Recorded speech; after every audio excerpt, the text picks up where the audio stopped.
Mesdames et messieurs, merci beaucoup de m'accueillir, mais je pense que je dois au moins commencer mes propos qui seront très sérieux en vous disant la vérité. Quand le secrétaire général d'alors, M. Kofi Annan, m'a téléphoné pour me demander si j'étais prête, et je me souviens d'ailleurs de ces mots exacts, à rejoindre la grande famille des Nations unies et accepter le poste de haut-commissaire aux droits de l'homme, je me souviens de lui avoir dit « C'est bien à Genève, n'est-ce pas? »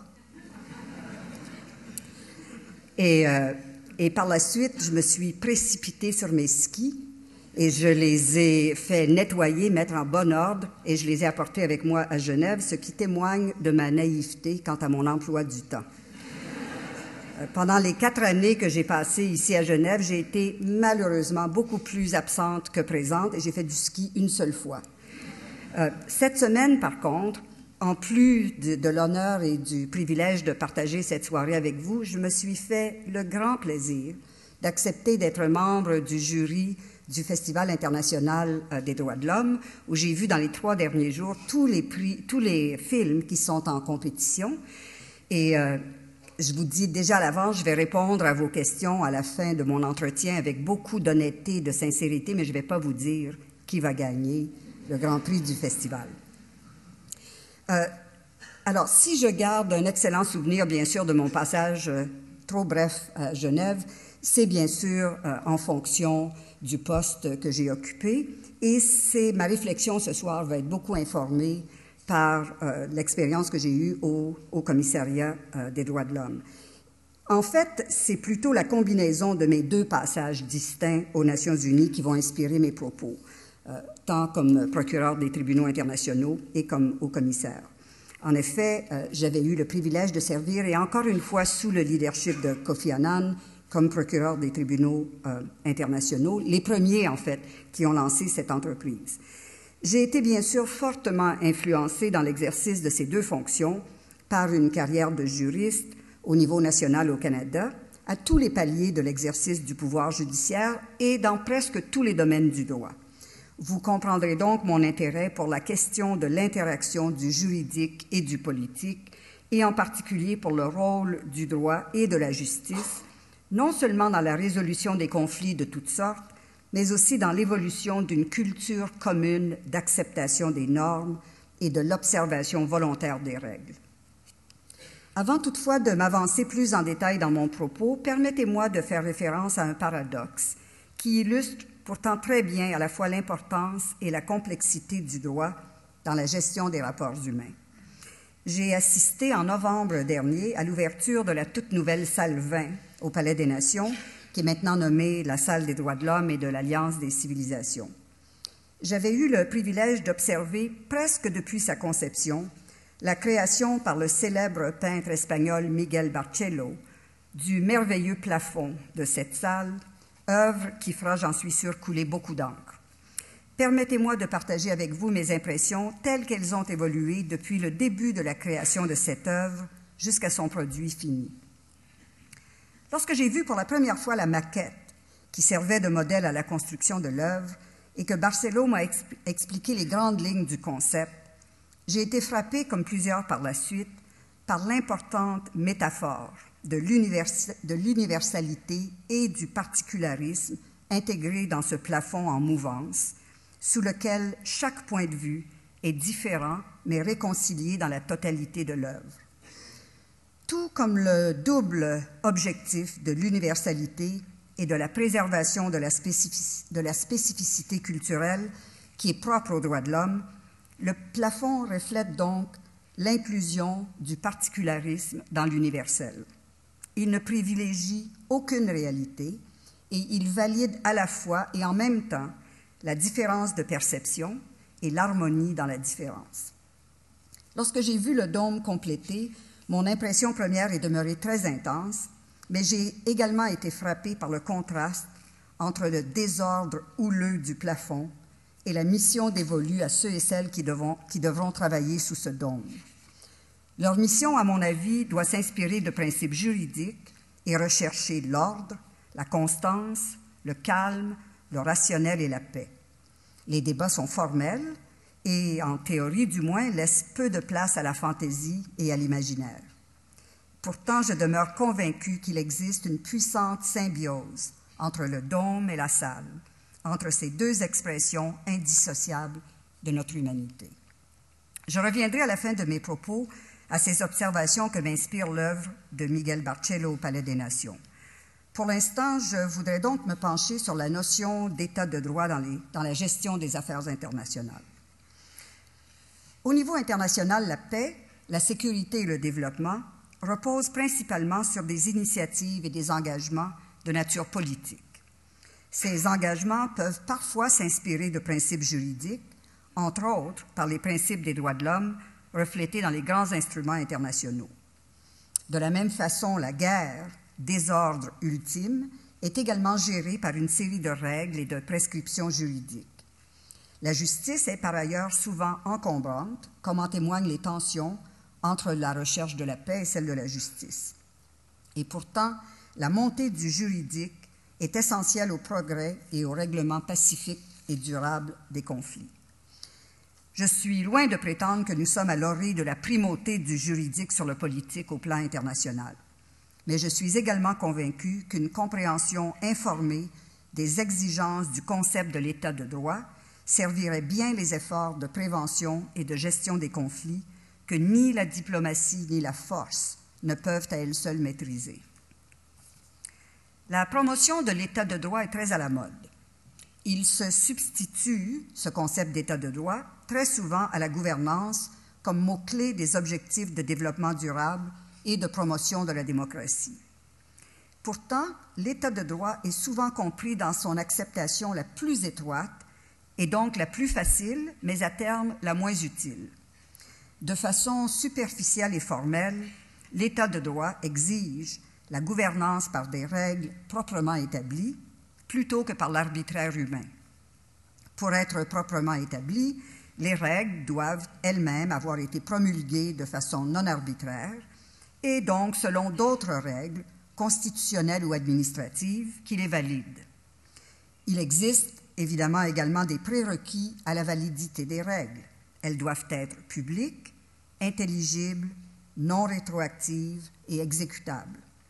Elles doivent être d'application universelle et elles doivent affirmer le principe que nul n'est au-dessus de la loi. Je n'entends pas établir une liste exhaustive des conditions d'existence de l'état de droit. Suffit est-il de mentionner qu'il existe bien sûr des divergences d'opinion quant à ces conditions formelles de mise en application.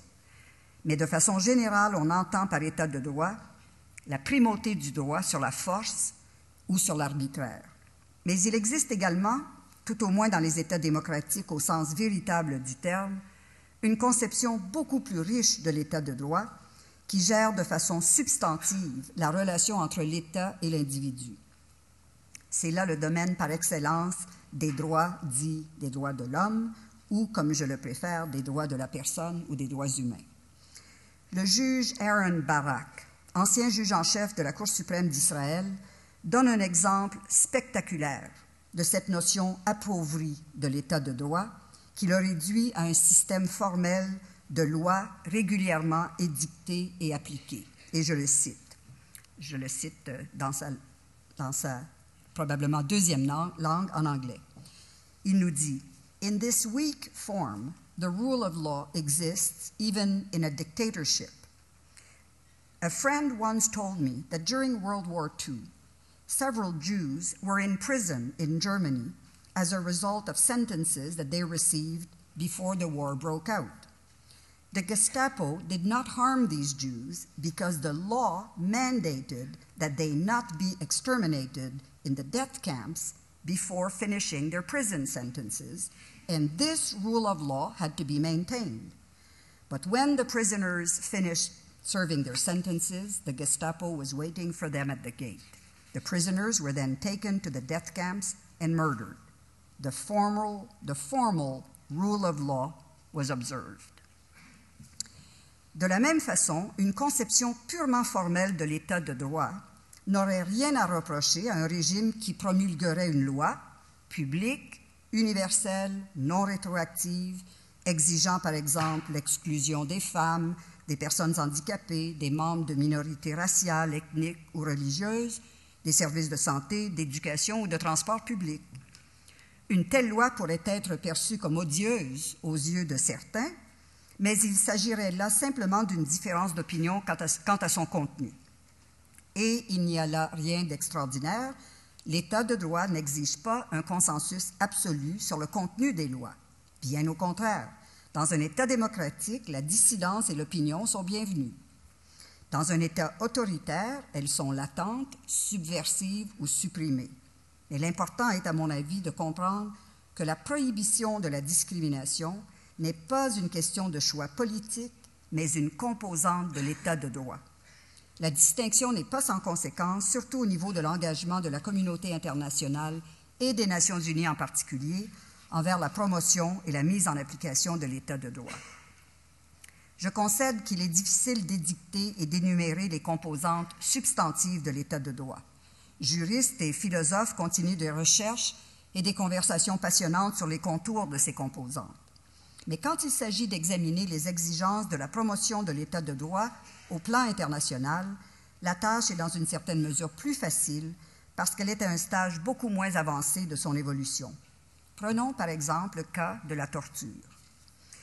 Sur le plan historique, la torture est passée d'une époque où seules les confessions étaient perçues comme preuve fiable de la commission d'un crime et où on croyait que seule la torture permettait d'obtenir une confession fiable. Cette époque étant révolue, nous sommes maintenant passés à la prohibition totale et absolue de la torture en droit international contemporain. La torture est en effet prohibée de façon absolue et sans exception par une convention à cet effet, par le droit international coutumier et par le droit de la guerre. Bien qu'elle continue d'être pratiquée dans plusieurs États, elle l'est toujours dans une situation clandestine et dans un environnement qui exprime la conscience de son illégalité. Cette prohibition universelle de la torture ne reflète donc pas un simple choix de politique pénale ou une option méthodologique à la disposition des gouvernants, démocratiques ou autres. Elle relève plutôt, à mon avis, des exigences de l'État de droit, compris dans son sens large et substantif. Tout comme la discrimination raciale, la torture pourrait être perçue comme ayant certains avantages si on permettait que son usage puisse faire l'objet d'un choix. La discrimination pourrait probablement permettre des économies à l'État et la torture pourrait, dit-on, sauver des vies si elle produisait des informations fiables qui n'auraient pas pu être obtenues à temps par d'autres méthodes. Et là, c'est toujours le fameux cas hypothétique de la bombe amorcée. En fait, l'argument le plus absurde avancé lors du récent débat qui a renouvelé les débats anciens sur l'usage de la torture conduit à la perversion de la notion d'état de droit que j'ai décrite précédemment par les propos du juge Barak. Les allégations de torture à Guantanamo Bay et ailleurs ont réalimenté le débat sur la prohibition absolue de la torture et sur les conséquences de cette prohibition.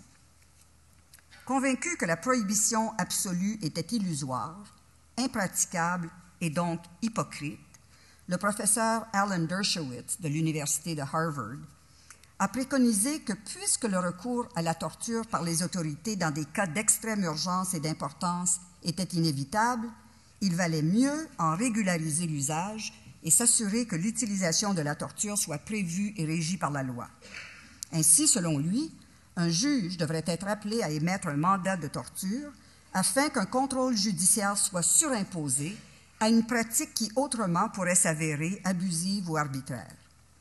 Plutôt que la pratique soi-disant des yeux fermés, qui prévaut actuellement, pratique qui, d'après le professeur Dershowitz, reflète le fait que l'on accepte l'inévitabilité du recours à la torture, il nous suggère que la légalisation de la torture dans certains cas serait une victoire pour l'État de droit, puisque la pratique serait contrôlée par la règle de droit plutôt que d'être tolérée dans tout son arbitraire et son illégalité. Cet argument a le même attrait superficiel que celui qui prétendait que les nazis observaient l'État de droit en exécutant les prisonniers juifs de droit commun qu'après qu'ils aient purgé leur peine, comme l'exigeait la loi. Dans les deux cas, la régularisation de l'activité occulte son odieux et infecte l'État de droit d'une pratique qui le vide de son sens.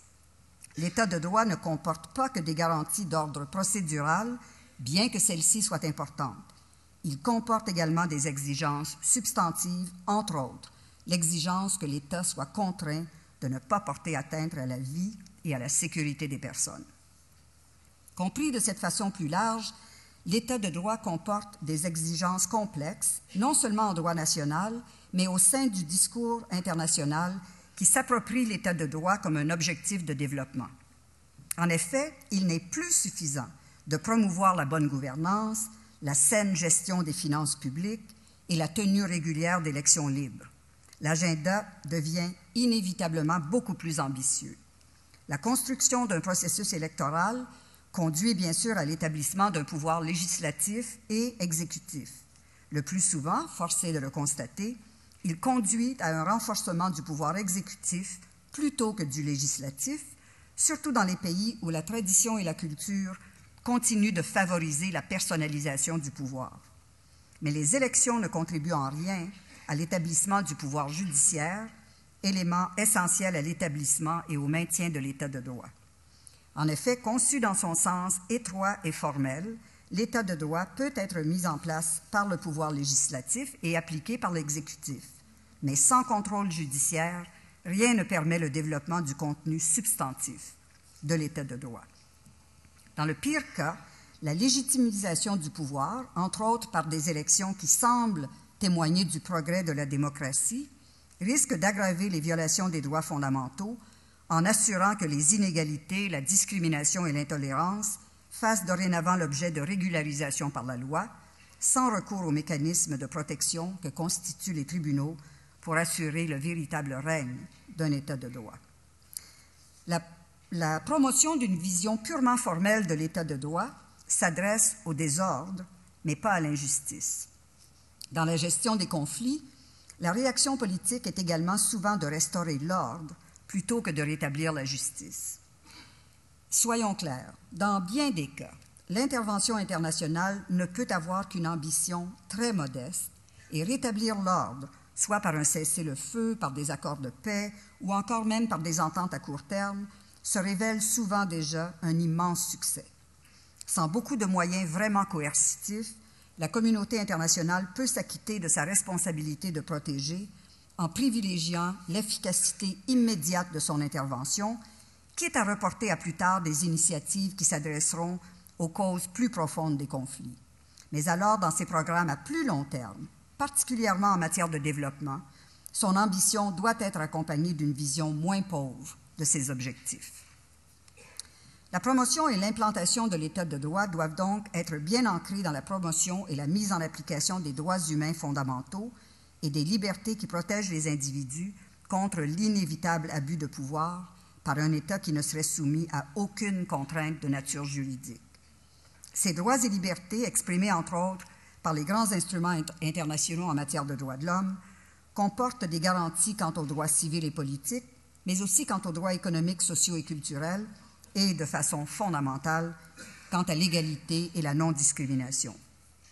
Pour les acteurs internationaux qui agissent en matière d'aide au développement ou qui agissent au cœur des opérations de maintien et de consolidation de la paix, la promotion de l'État de droit au sens large, au sens où les droits humains en sont une composante inévitable, n'est pas une mince tâche. Au cours de mon mandat de haut-commissaire aux droits de l'homme, ma tâche principale était de promouvoir et de protéger les droits fondamentaux des individus en interpellant les États comme détenteurs d'obligations en droit international. Il faut bien comprendre que les droits de l'homme se situent au cœur même de la relation étroite entre l'État et ses citoyens, et de fait, entre l'État et toutes les personnes envers lesquelles l'État en question détient des obligations, non-citoyens sur son territoire, réfugiés, demandeurs d'asile, visiteurs et ainsi de suite. Il va sans dire qu'il est très difficile pour un acteur international d'intervenir dans cette relation que je qualifierais d'intime au sens politique entre l'État et ses citoyens. Le bouclier de la souveraineté étatique s'élève dès la première tentative d'intervention. Cette difficulté est aggravée par le climat intensément politique dans lequel se déroulent fréquemment les violations des droits de l'homme, tout au moins des violations assez graves pour susciter l'intervention d'acteurs internationaux. Inévitablement ou presque, la situation est à ce moment-là très médiatisée, ce qui rend un geste discret presque impossible. Les gouvernements interpellés doutent souvent de la bonne foi, sinon des intervenants professionnels, tout au moins de ceux qui préconisent, soutiennent ou exigent l'intervention. Bref, la promotion et surtout la protection immédiate des personnes dont les droits sont en péril s'opère généralement dans un climat intensément politique où plusieurs ont des intérêts qui ne convergent en rien avec les droits en cause. Cette situation est particulièrement aiguë dans les pays en voie de développement où le projet de promotion des droits de la personne est souvent dénoncé par les gouvernements, à leur convenance, comme un projet occidental, voire même impérialiste ou néocolonial, en tout cas un projet financé par l'Occident et à son profit. À ce titre, on accuse les pays occidentaux, et en particulier les États-Unis, de politisation, de sélectivité dans leurs accusations et de se servir de deux poids, deux mesures quand il s'agit d'examiner leurs propres performances. Au cours de mes très nombreuses missions sur le terrain, j'ai constaté à quel point l'écart entre le grand projet contenu dans la Déclaration universelle des droits de l'homme et sa mise en application est alimenté par une fracture entre les droits des uns et les droits des autres. Force nous est de constater qu'il n'existe que dans très peu de pays et dans très peu de pays occidentaux de véritables protections juridiques pour les droits économiques, sociaux et culturels. Or, la vision qui est à l'origine de la structure et du contenu de la Déclaration universelle des droits de l'homme est une vision intégrée et indissociable de deux grandes libertés qui avaient été exprimées, bien sûr, par le président Roosevelt comme « freedom from fear » et « freedom from want ». Traduits en langage onusien moderne, ces deux piliers de l'édifice des Nations unies reflètent la sécurité d'une part et le développement d'autre part. La négligence des pays riches envers des inégalités inexplicables à l'intérieur de leur propre pays et plus encore des inégalités intolérables entre pays sert de prétexte irrésistible aux pays moins développés et moins riches pour dénoncer la préférence occidentale pour les droits civils et politiques, pour la démocratie et pour la sécurité, et son manque d'intérêt envers la pauvreté, l'injustice sociale et les inéquités de toutes sortes, y compris celles basées sur la discrimination raciale, ce qui sert à les maintenir, à leur avis, dans une situation irréversible de sous-développement. Cette critique, notons-le, n'est pas toujours avancée de bonne foi. Elle sert en effet facilement de prétexte aux autocrates et aux kleptocrates de toutes sortes qui évitent de répondre directement aux critiques qui leur sont adressées et qui préfèrent accuser les autres plutôt que d'examiner leurs propres défaillances, surtout quand elles sont nombreuses. Mesdames et messieurs, à bien des égards, sur le plan international, le 21e siècle a commencé le 11 septembre 2001 et sa première décennie politique se sera terminée le 20 janvier 2009. Une courte décennie, me direz-vous, mais elle est bien encadrée par des événements et par des hommes, quelques femmes aussi, qui ont permis que soit caractérisée cette ouverture sur le nouveau siècle par une quasi-obsession envers un concept étroit de la sécurité humaine et de la sécurité de l'État et par l'adoption d'une méthodologie désastreuse pour y faire face. Il s'agit évidemment d'une perception très occidentale de la sécurité qui se préoccupe principalement de la criminalité, du terrorisme et à un moindre degré de la guerre. Par contre, pour des millions d'hommes, de femmes et d'enfants qui vivent dans la pauvreté extrême, pour ceux qui sont terrorisés par l'angoisse de la maladie, inévitablement fatale pour eux, par la certitude de ne pas pouvoir manger à leur faim et par la préoccupation constante d'un manque chronique d'accès à l'eau potable, le terrorisme international, la criminalité des narcotrafiquants organisés et les conflits armés ne sont pas inévitablement les sources premières de leur insécurité.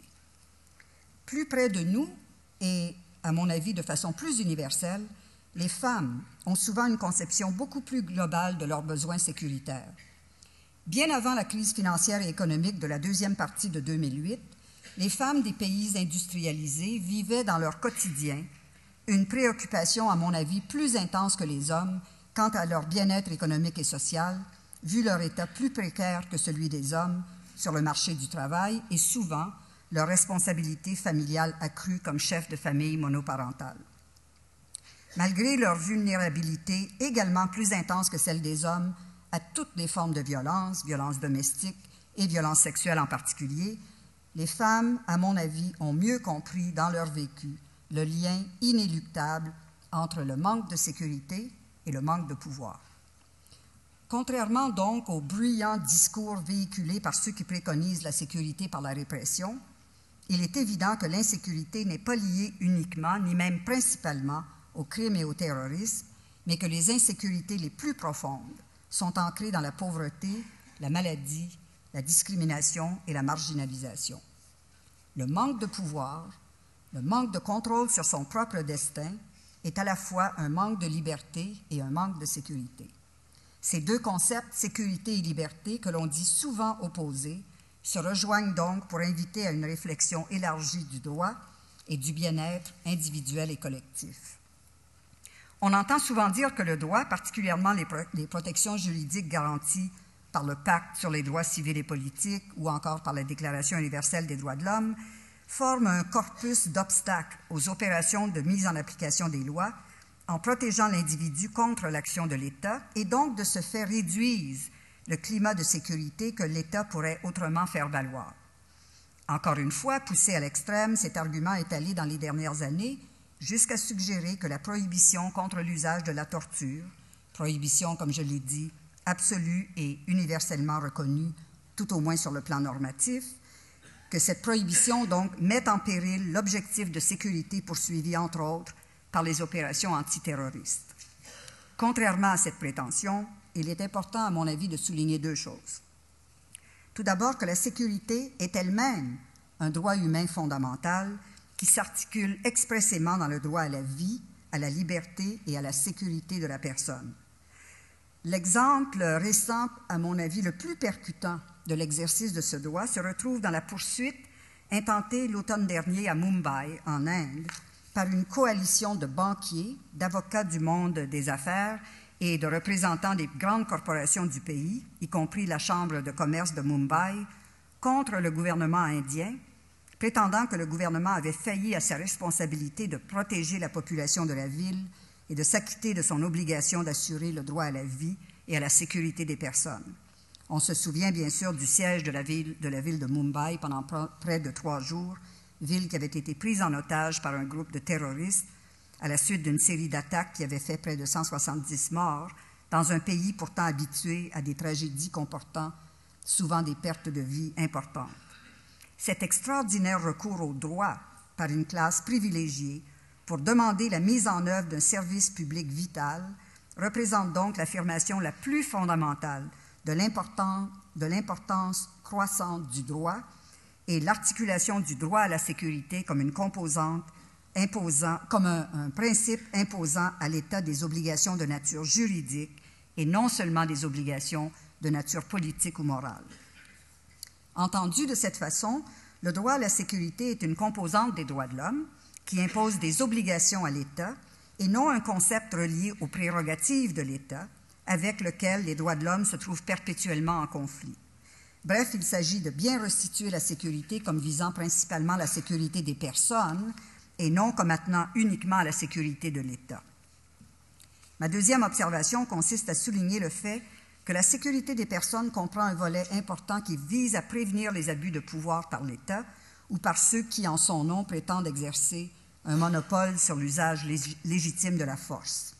Bien compris sur le plan juridique, le concept de sécurité est un droit humain fondamental, un droit qui a des composantes constitutionnelles et qui impose à l'État des obligations positives et négatives, des obligations de faire et de ne pas faire, et qui assure ainsi l'équilibre entre la double tâche des gouvernements de se porter à la fois garant de la sécurité des individus et de leur liberté.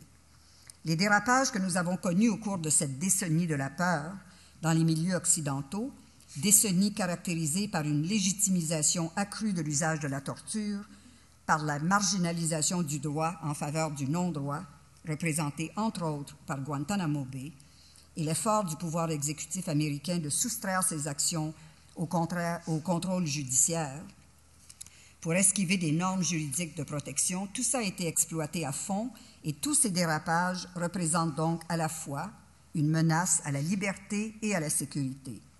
Ils sont sans contredit une menace à la liberté, certainement à la liberté de ceux qui ont été soumis directement à ces abus, mais aussi à la liberté de tous ceux qui risquent de devenir victimes de l'arbitraire.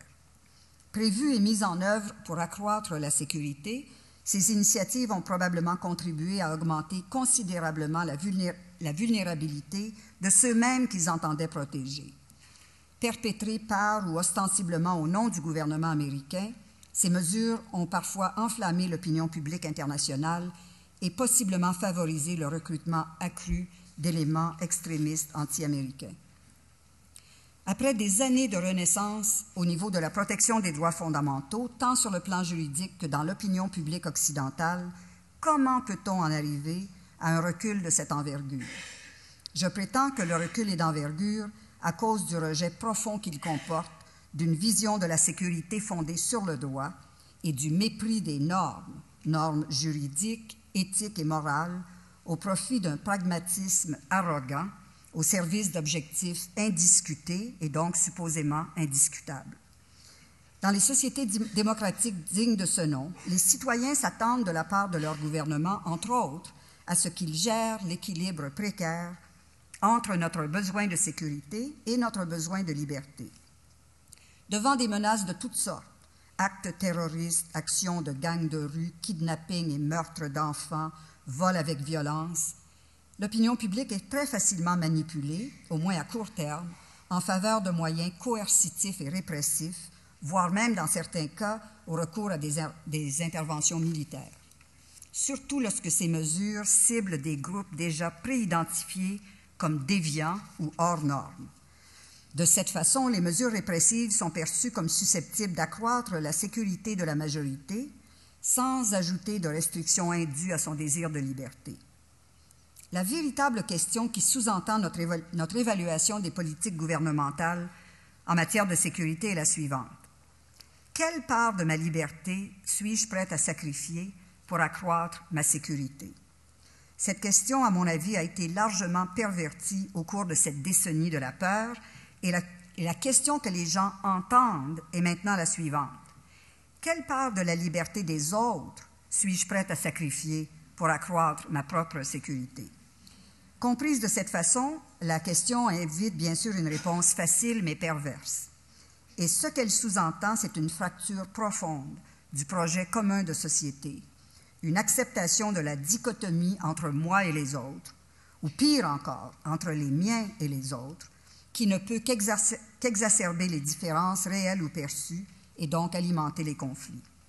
Difficile d'imaginer une stratégie plus hostile à un environnement sécuritaire que la valorisation du rejet des droits des autres. La seule stratégie qui pourrait, je pense, s'avérer pire serait le rejet du droit tout court. En somme, dans les cas où la sécurité se doit d'être exercée par la répression, comme c'est indéniablement souvent le cas, les méthodes répressives, ses objectifs et son application auront une efficacité et une légitimité accrue dans les sociétés plus égalitaires et plus justes à tous les niveaux. En retour, l'exercice même d'un pouvoir répressif dans de telles conditions sert le renforcement des normes et des valeurs communes et solidifie les liens qui unissent les membres d'une société autour du respect de ces valeurs communes. Et lorsque ces valeurs sont ancrées dans le droit et respectueuses des droits de la personne dans son sens le plus large, elles contribuent au renforcement de l'État et de l'État de droit. En fait, il y a tout lieu de croire que la décennie de la peur, axée sur cette préoccupation disproportionnée envers les menaces provenant du terrorisme international, sera remplacée par une ère beaucoup plus sensible aux insécurités vécues quotidiennement à travers le monde et de plus en plus apparentes dans les pays occidentaux. Il s'agit bien sûr des insécurités relevant de la fragilité des grandes économies occidentales, sur lesquelles reposait notre confiance en un bien-être matériel adéquat et éternel, et des changements climatiques qui menacent la planète de façon dramatique dans un avenir de plus en plus rapproché. Ces deux défis requièrent une réponse qui devra combiner une vision à long terme et des sacrifices à court terme. Ce ne sont pas là les approches qui sont privilégiées dans les milieux politiques, où la nécessité de réélection tous les 4 ou 5 ans rend les dirigeants peu enclins à s'investir dans des bénéfices lointains à des coûts impopulaires et immédiats. C'est là, encore une fois, que l'État de droit intervient pour assurer la gestion des crises et la stabilité à plus long terme. Dans ce désordre qu'est la réalité de la gestion politique des affaires humaines, la contribution du juridique n'est donc pas négligeable. Le secrétaire général Kofi Annan avait puissamment décrété dans son rapport intitulé « Dans une liberté plus grande », un rapport qui préconisait des réformes importantes de l'Organisation des Nations unies, qu'il ne pouvait y avoir de sécurité sans développement, ni de développement sans sécurité, mais qu'il ne pouvait au fond y avoir ni sécurité, ni développement sans les droits de l'homme. Cet ambitieux projet d'instaurer un ordre public international reflétant la justice, l'équité, la dignité humaine, la liberté et la sécurité est à notre portée si nous abandonnons le modèle de l'État de droit basé uniquement sur le formalisme du contrôle par la loi. Ce projet doit plutôt situer les droits de l'homme au cœur de la mission de promotion de l'État de droit et devrait être reflété comme tel dans les activités des Nations unies, tant en matière de développement que dans ses opérations reliées à la restauration et au maintien de la paix. Quant aux activités du Conseil des droits de l'homme, dont les travaux se déroulent dorénavant sous le dôme avant-gardiste de la Salle des droits de l'homme et de l'Alliance des civilisations au Palais des Nations à Genève, une dernière réflexion s'impose. Permettez-moi donc de conclure en revenant à mes premières observations quant à l'importance de la contribution de Miguel Barcello à ce grand projet onusien. Avant tout, cette œuvre représente l'état de grâce de son créateur, un état auquel nous aspirons tous. Elle représente aussi à mes yeux la symbiose entre une vision moderne du monde et une agilité technique qui est le symbole de notre époque. Au niveau des droits humains, la réalisation de cette œuvre témoigne de l'importance de la vision, du conceptuel, de l'idée, mais encore plus du défi de l'exécution, de la mise en application, de la nécessité de mobiliser diverses disciplines, de l'ingénierie à la chimie, à la poursuite d'un idéal humain, à la fois hautement intellectuel, mais également poétique et spirituel. C'est donc sous le désordre inspiré et inspirant de ce dôme que le défi de la mise en application d'un véritable état de droit devra commencer à prendre forme. Reste à savoir si ceux et celles qui ont le privilège de siéger dans ce magnifique environnement seront à la hauteur de l'invitation qui leur est lancée. Merci beaucoup de votre attention.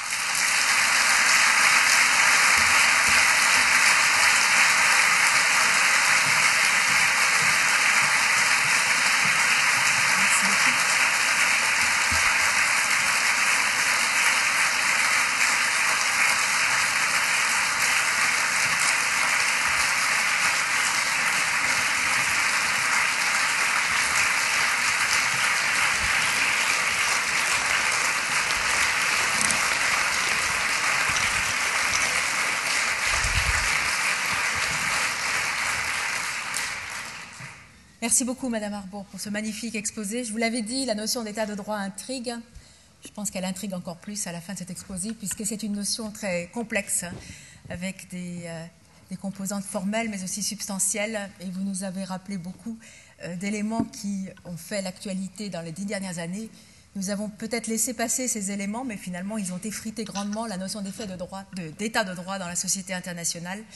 Et il est bien d'être rappelé un peu à l'ordre à la nécessité de respecter les droits de l'homme dans la société internationale. Alors, la parole est maintenant au public. Vous allez pouvoir poser des questions. Il y a des micros dans la salle. Je vais vous demander de vous présenter quand vous poserez les questions et que les questions soient assez brèves pour que tout le monde puisse poser des questions et échanger avec Madame Arbour. Oui. Il y a une question. Oui.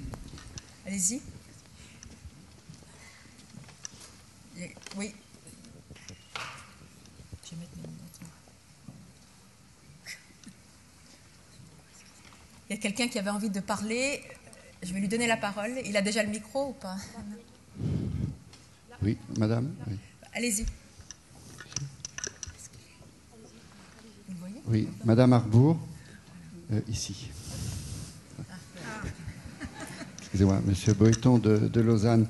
Merci beaucoup pour cet exposé absolument magistral et extrêmement important que j'espère nous pourrons relire sur Internet.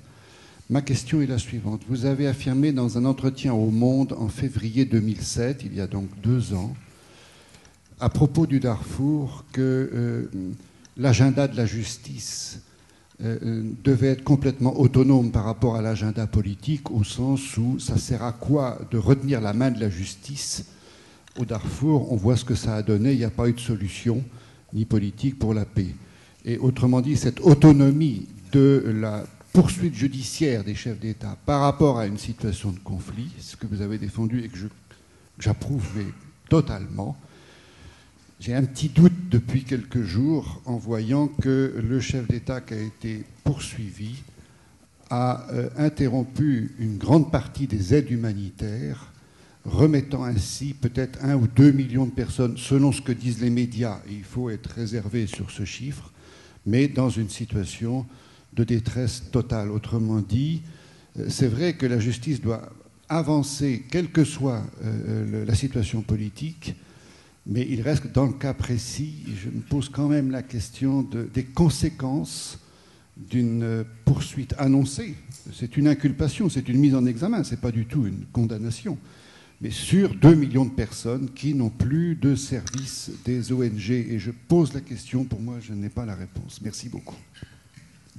Oui, merci beaucoup. 2 choses. Premièrement, je pense que la question que vous avez posée, tout le monde se la pose. Est-ce qu'on n'a pas en fait aggravé la situation de détresse ou de précarité des gens sur le terrain? Moi, je pense que c'est important de se demander, mais qu'est-ce qui serait arrivé si on faisait rien? Parce que c'est beaucoup plus difficile de mesurer les conséquences de l'inertie.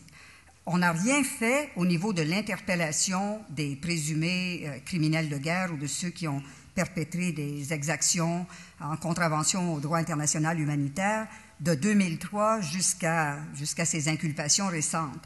Et si on regarde les conséquences de cette inaction, le bilan n'est pas très reluisant non plus. Alors, il ne faut pas se laisser intimider par des gestes qui sont inacceptables en réponse à une accusation et à un processus judiciaire qui est totalement légitime, parfaitement légal, qui a été entériné par la communauté internationale. Maintenant, quant au premier volet de votre question sur l'autonomie de la justice, à mon avis, on devrait évoluer dans un environnement où on verrait un divorce de plus en plus prononcé entre le politique et le judiciaire sur le plan international. Mais la réalité actuelle, c'est que le statut de Rome a été un document qui a été négocié de façon politique et qui a donné au Conseil de sécurité la possibilité, en fait, de référer un dossier. Quand le gouvernement soudanais, ou le président en particulier, dénonce la non-légitimité de cette inculpation, ils ont tort en droit, mais ils s'appuient sur le fait que le Soudan n'a pas ratifié le traité de Rome. La réalité juridique est que la portée du traité de Rome s'étend au-delà des États qui l'ont ratifié, s'étend bien sûr à des initiatives de référence d'un dossier par le Conseil de sécurité à la Cour pénale internationale. Donc, la légalité et la légitimité du processus ne peuvent pas être mises en cause. Mais une référence d'un dossier par le Conseil de sécurité, inévitablement, insère un élément politique dans un environnement judiciaire.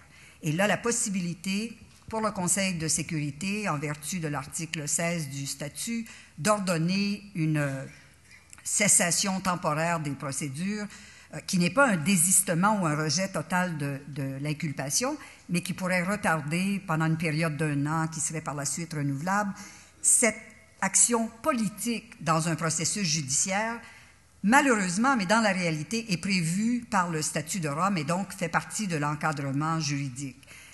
À terme, j'espère que quand la Cour aura été en fonction pendant plusieurs années, qu'on arrivera à désamorcer cet engrenage politique dans le judiciaire. Mais dans les circonstances actuelles, ce que j'avais exprimé en 2007, cette autonomie de la justice, c'était un vœu pieux et plutôt à terme, parce que présentement, et surtout dans un dossier où un chef d'État est inculpé, dans un processus qui a pris origine dans la décision politique du Conseil de sécurité, inévitablement invite à des tractations de nature politique. Autre question? S'il n'y a pas de question, est-ce que je me suis équipée? Voilà, monsieur. Si j'ose poser une question, mais je ne suis pas du tout un spécialiste. Micro. Je ne suis pas du tout un spécialiste du droit international. Bien entendu, madame, j'ai admiré la clarté de votre exposé, mais ma question est peut-être hétérodoxe. Mais le Conseil de sécurité est composé de grandes puissances. On sait que certaines de ces grandes puissances agissent de façon parfaitement injuste et, à mon avis, illégale.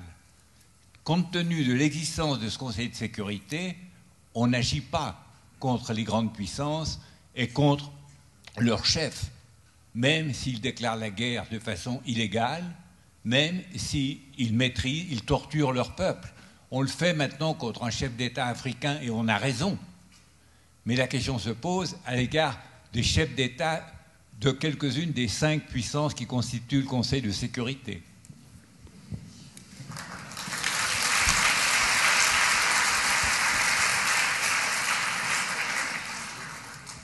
Vous vous souviendrez, je pense, que dans le projet de réforme que le secrétaire général Kofi Annan avait lancé au cours de son mandat, la question de la réforme du Conseil de sécurité était la plaque tournante de cette réforme. D'ailleurs, j'ai toujours été convaincue que si on a obtenu une réforme de l'ancienne Commission des droits de l'homme au profit de la création d'un Conseil des droits de l'homme, c'était probablement comme deuxième prix, étant donné qu'on n'avait pas réussi la réforme fondamentale du Conseil de sécurité.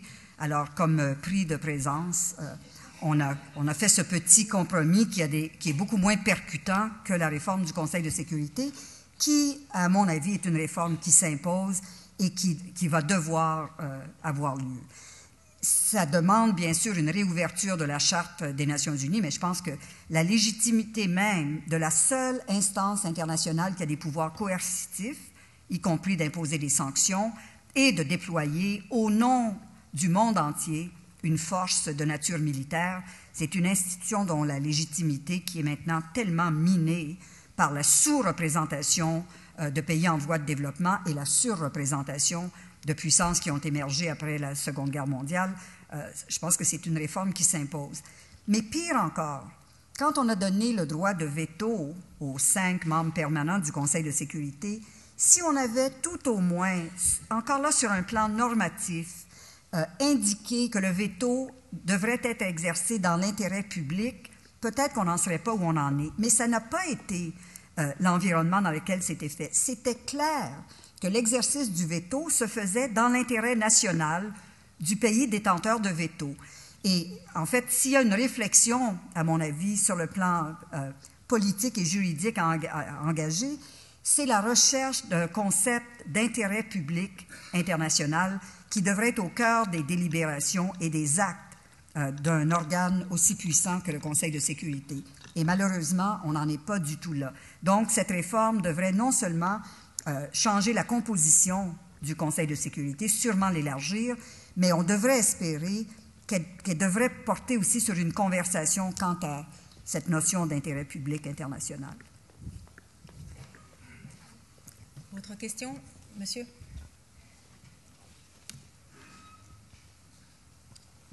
Merci, merci Madame Marc Weinberger de Genève. Vous avez brillamment souligné la primauté du droit sur la force. J'aimerais vous demander un commentaire très ouvert sur la tragédie qui se passe au Moyen-Orient, Israël-Palestine. Non, mais... Oui. Bien, écoutez, vous me demandez un commentaire sans beaucoup encadrer votre question. Oui. L'exemple que vous avez donné n'est pas le seul qui témoigne de l'échec quotidien de cette aspiration à l'état de droit sur le plan international. Il ne fait aucun doute que non seulement la résolution des conflits, mais que la gestion des conflits est encore alimentée ou dictée par des considérations d'ordre politique et donc par des rapports de force, beaucoup plus que par des rapports encadrés par des principes de nature juridique. Mais je vais tout au moins vous souligner qu'on a déjà fait certains progrès, entre autres par la création des mécanismes de justice pénale internationale qui ont donné pour la première fois, en fait, dans l'histoire, au droit international humanitaire, une espèce d'air d'apparence de réalité. Et dans le conflit particulier que vous avez mentionné, je ne peux, comme vous, que constater, je pense que c'était l'intention de vos propos, que c'est un environnement qui est encore géré beaucoup plus par des rapports de force que par des prescriptions ou du respect des normes de nature juridique. Et c'est malheureusement cette réalité, non seulement dans ce conflit de longue durée, mais dans encore presque tous les conflits armés, particulièrement les conflits internes. Celui-là, c'est peut-être... ouais. Je pense que je ne peux pas ajouter beaucoup. Merci. J'ai envie de vous poser une question. Vous avez beaucoup parlé de la montée du juridique dans le cadre des relations internationales, à la fois au plan interne, finalement, la règle de droit international qui demande aux dirigeants de se comporter d'une certaine manière, et puis aussi au plan international entre les États. Et vous avez eu une expérience de procureur général des 2 juridictions pénales internationales. C'était une expérience magnifique, très dure, d'après ce que je le sais. Est-ce que vous pensez que le fait que l'on crée des juridictions internationales au plan international est un apport pour le respect de la règle de droit? Quels sont les manques, quelles sont les défaillances du système judiciaire international à l'heure actuelle? Ouais, vous savez, c'est très, très difficile de mesurer les conséquences de la création de ces instances, mais on a quand même quelques anecdotes qui nous permettent d'avoir confiance qu'on avance dans la bonne direction.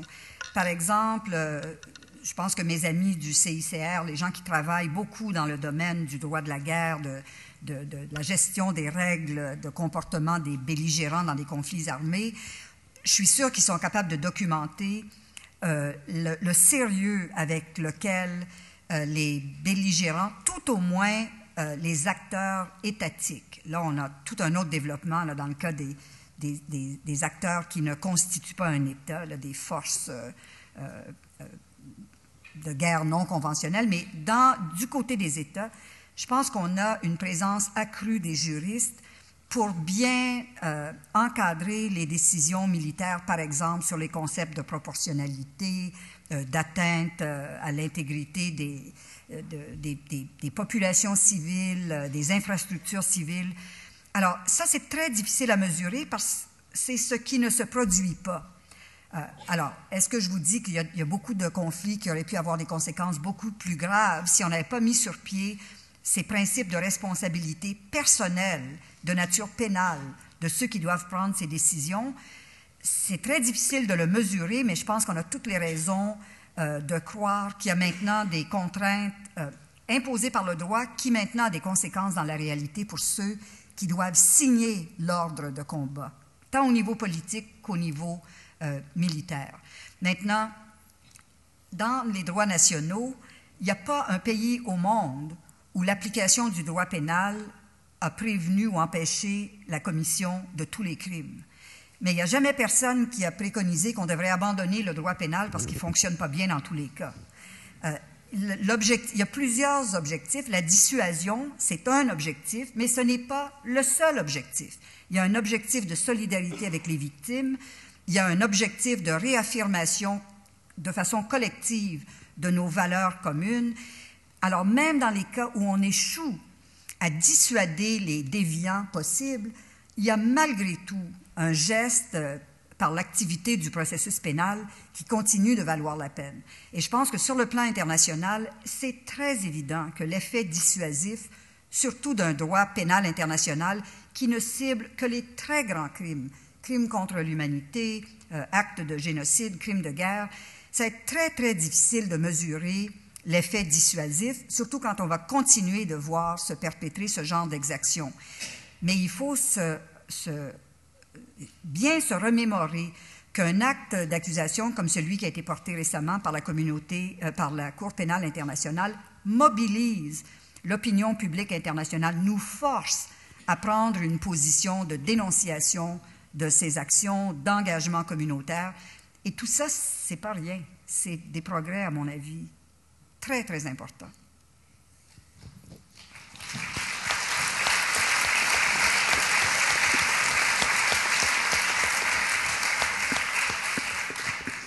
questions? Oui, madame. Bonjour, bonsoir. Pardon, excusez-moi. David Zagouri de Genève. Madame Arbour, vous avez parlé du lien entre l'ordre juridique d'un point de vue formel et l'ordre juridique d'un point de vue matériel. Il y a un sujet de l'actualité en Suisse actuellement qui fait énormément de bruit et je crois qu'on peut dire maintenant que le peuple et les cantons suisses sont sur le point de faire rentrer une règle de droit dans leur ordre juridique, d'un point de vue formellement tout à fait légal, mais une règle de droit qui est matériellement un illégalisme. Je fais référence à l'initiative constitutionnelle sur l'interdiction de la construction de minarets. Alors, Madame Arbour, si vous avez entendu parler de cette initiative constitutionnelle, que faut-il en penser relativement aux droits de l'homme? Et si vous n'avez pas entendu parler de la chose, alors que faut-il penser du principe de la laïcité de l'État et du principe de la cécité en rapport avec les droits de l'homme? Écoutez, je dois vous dire que j'en ai pas entendu parler directement, donc je vais pas, même si j'en avais beaucoup entendu parler, je ne vais pas me prononcer sur des initiatives, sur un débat qui a lieu en Suisse sur ce genre de questions. De façon plus générale, je vous ai dit dans mes propos que le contenu essentiel, à mon avis, à l'état de droit consiste à intégrer dans l'environnement juridique tous les droits humains fondamentaux, y compris la protection contre la discrimination. Les principes d'égalité, de respect, certainement de la liberté de religion, du pluralisme, à mon avis, tout ça doit être exprimé dans le contenu de la règle de droit. Je ne peux pas aller beaucoup plus loin pour vous dire de quelle façon, si j'étais un acteur politique en Suisse, je me prononcerais sur cette question. Je pense que ce n'est pas du tout approprié pour moi de le faire, mais ça doit vous donner certains indices sur mes opinions.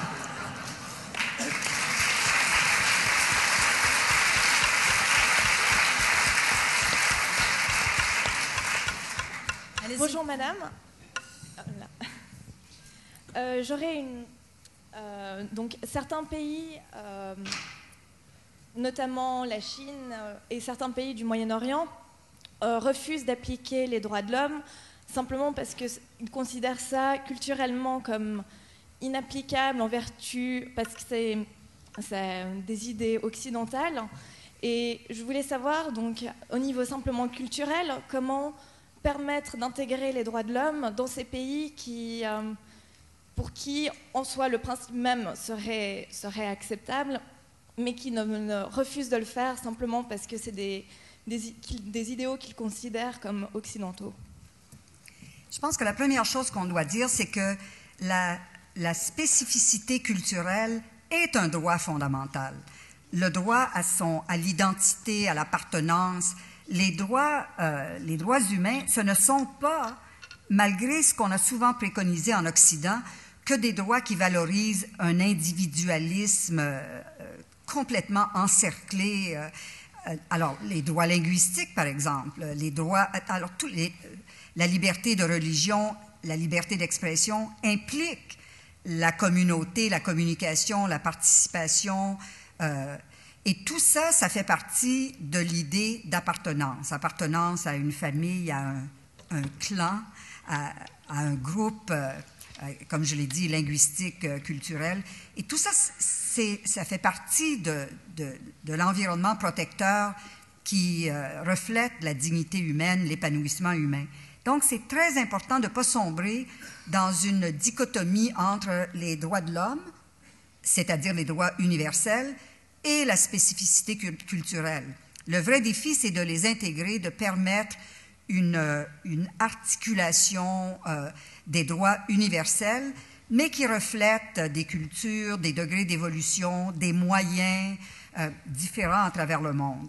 La chose, à mon avis, la plus importante, c'est de donner le pouvoir aux détenteurs de droits dans leur propre environnement, les femmes par exemple, de participer à l'élaboration de ces principes universels dans un environnement qui leur est acceptable culturellement. Alors, c'est le principe de la participation, ça c'est un principe des droits de l'homme, des droits humains, qui est fondamentale. Mais il n'y a pas de... quand on parle de l'universalité des droits, ça ne suppose aucun point de vue qui lui-même est le point de vue universel. C'est ça le plafond aussi. Le plafond de la salle au Palais des Nations, j'espère que vous allez aller le voir, qui reflète... Alors, quand on bouge dans la salle, quand on bouge comme ça, on voit déjà quelque chose de différent. Il n'y a pas une seule personne dans la salle qui voit la même chose au même moment.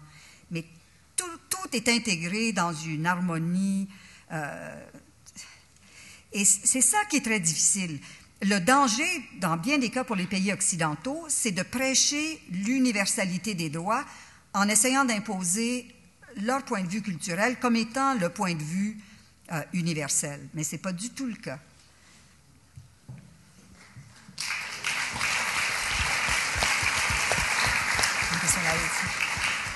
Tamara Kuzmanovic, Belgrade, j'habite à Genève. À la fin de mars, maintenant en 2009, il y aura 10 ans de bombardements de l'OTAN en Serbie et Monténégro. Si vous vous souvenez, il y avait des victimes civiles qui s'appelaient les dommages collatéraux. Alors, est-ce que quelqu'un sera responsable pour ces victimes civiles parmi les Serbes, des côtés serbes et monténégrins? Et la deuxième question, comment vous estimez le travail du tribunal pénal international pour les crimes de l'ex-Yougoslavie et les peines qu'il donne tout le temps? Écoutez, la première chose qu'il faut bien malheureusement constater, c'est qu'il y a des victimes civiles dans presque tous les conflits armés. La prohibition, le droit de la guerre ne peut pas avoir l'ambition de protéger les populations civiles en prohibant toutes les morts, y compris les morts accidentelles de civils. L'encadrement du droit international humanitaire empêche que des populations civiles soient ciblées ou soient attaquées de façon disproportionnelle dans la poursuite d'un objectif militaire valide. Donc, le fait qu'il y ait des populations civiles qui soient victimes dans le déroulement d'un conflit armé, en soi, ça ne témoigne pas du fait qu'il y a eu des crimes de guerre qui aient été perpétrés. Ça doit s'apprécier au cas par cas. C'est une question d'intention, alors de ciblage de populations civiles, ou de proportionnalité, de poursuite d'objectifs militaires qui ont inévitablement des impacts disproportionnés sur les populations civiles. Quant à la question spécifique des victimes de Serbie et de Monténégro au cours des frappes de l'OTAN, je pense que le bureau du procureur du tribunal pour l'ex-Yougoslavie s'est penché sur cette question et moi, j'ai rien à ajouter. Ça s'est fait après mon départ et j'ai aucun commentaire à faire sur cette question. Merci. Oui. Bonjour, je m'appelle Berly Acosta. Ici, voilà. Donc, j'habite Genève, je suis originaire du Canada. Donc, tout d'abord, je voudrais vous remercier et puis vous exprimer toute la fierté au nom de tous les Canadiens, j'imagine, pour ce que vous avez fait. Attention! Je sais que notre gouvernement est resté silencieux lors de votre départ, mais en tant que citoyen, je pense qu'il est important de vous remercier. J'avais aussi une question, et c'est concernant ce dont vous avez parlé tout à l'heure, c'est-à-dire la participation des personnes concernées à la défense des droits de la personne versus l'imposition, si on veut, de la perspective plutôt occidentale des droits de la personne.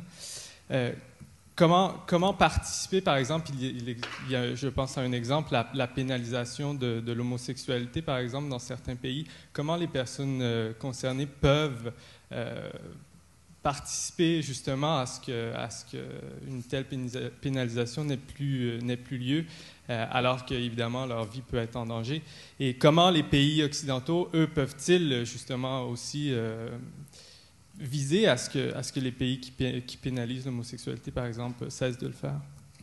Bien, écoutez, quand on parle de participation, inévitablement, on parle d'un espace démocratique qui permet la participation. Alors, plus on est loin d'un environnement démocratique, plus c'est difficile d'obtenir la réalisation des droits par la participation des personnes concernées, d'autant plus que les droits de la personne, comme on les appelle au Canada, les droits de l'homme, comme on les appelle encore malheureusement dans l'espace francophone ailleurs.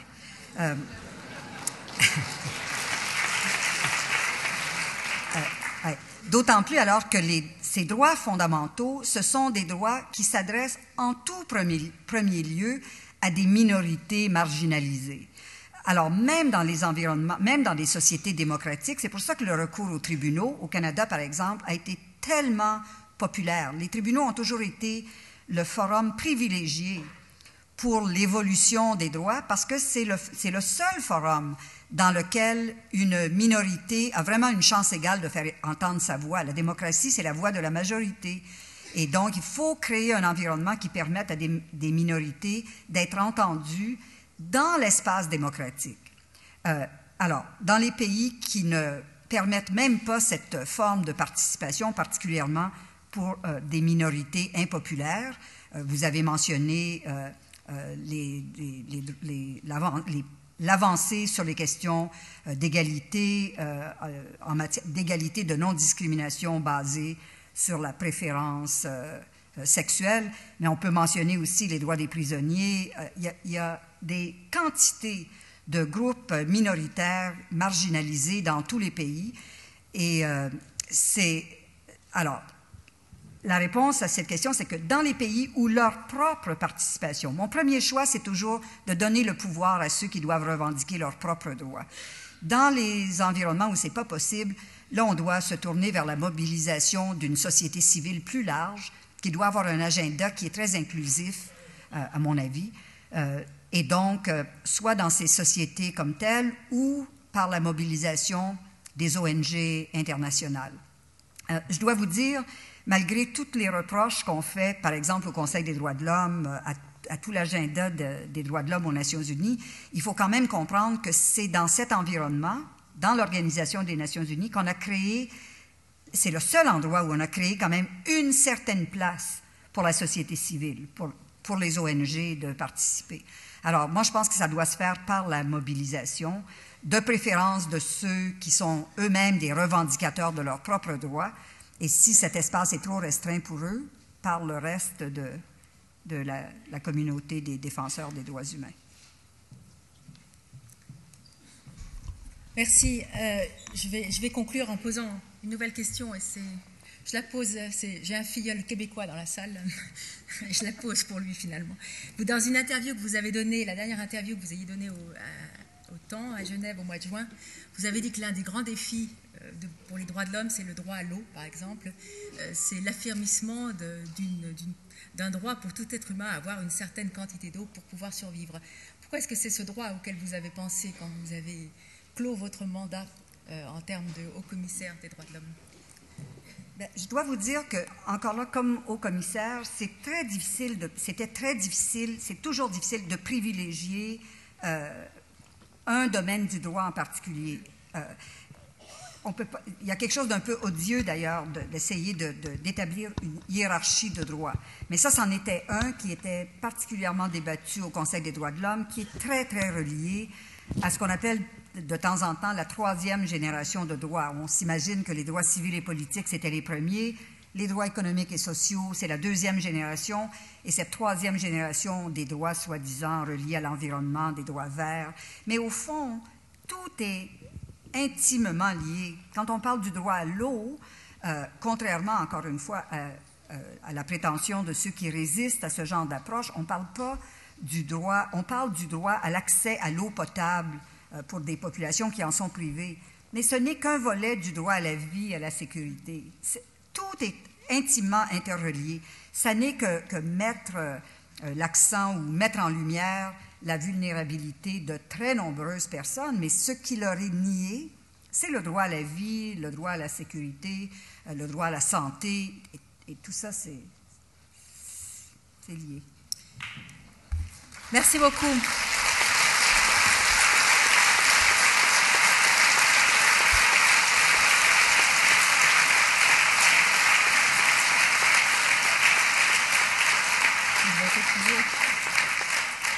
J'ai dit au début de la présentation que Mme Arbour était une femme de conviction et que sa persévérance dans la réflexion marquait le respect. J'espère que Mme Arbour vous a tous convaincus que vous allez être les porteurs de cette réflexion sur l'état de droit. Je vous remercie.